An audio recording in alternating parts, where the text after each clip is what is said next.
বন্ধুরা, আরেকটা বিষয় যেটা আপনাদের সাথে শেয়ার না করলেই নয়, সেটা হলো গাড়িতে অবশ্যই পানি রাখবেন। পানির খুব প্রয়োজন হয়, গাড়িতে পানি রাখবেন। আর একটা জিনিস রাখবেন, খাবার, শুকনো খাবার। শুকনো খাবার যদি পাশে রাখেন, গাড়ির ক্ষুধার অনুযায়ী আপনি রাখবেন, যতটুকু আপনি খেতে পারেন আপনার প্রয়োজন, চাই কিছু হোক। কেন রাখবেন? যেখানে সেখানে খাবার পাওয়া যায় না, আর খাবার পাওয়া গেলেও খাওয়ার মতো কোনো সুযোগ থাকে না অনেক সময়। আপনারা খাবার যদি সাথে রাখেন, অন্তত পেটের ক্ষুধা নিয়ে থাকতে হলো না, কিছু তো খেতে পারলেন।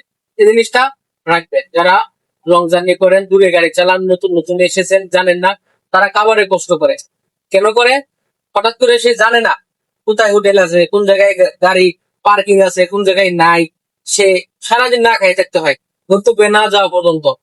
সেই তাদেরকে বলছি, আপনারা অবশ্যই খেয়াল করে, তারপরে বিবেচনা করে, সবগুলো কথা কিভাবে বলেছি একটু বুঝার জন্য, বুঝে শুনে তারপরে যদি মানেন, তাহলে দেখবেন আপনি নিরাপদে গাড়ি চালাতে পারবেন। এবার দেখুন, গাড়িতে বসে আপনি অন্য মনস্ক হবেন না। মোবাইলে একটু ছবি পোস্ট করা, একটু মোবাইল দেখা, একটু টিকটক দেখা, এগুলি করবেন না। কেননা দ্রুত গতির গাড়ি, 1 সেকেন্ডের কম সময়ে আপনার যা কিছু হয়ে যাবে। সেজন্য আপনার দ্রুত গতির গাড়ি, আপনার মোবাইল ছাপবেন না, মনোযোগ দিয়ে গাড়ি চালান, খেয়াল করে।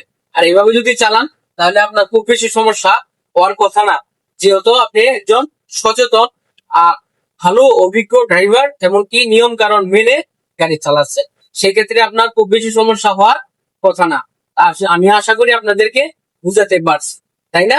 ভিডিওটা যদি ভালো লাগে, আপনাদেরকে মনে হয় যে শিক্ষাজনক, শিক্ষামূলক, যেভাবে বুঝেন, আপনারা অবশ্যই শেয়ার করে দিবেন, লাইক কমেন্ট করে জানাই দিবেন যে আসলে আপনারা কি চান।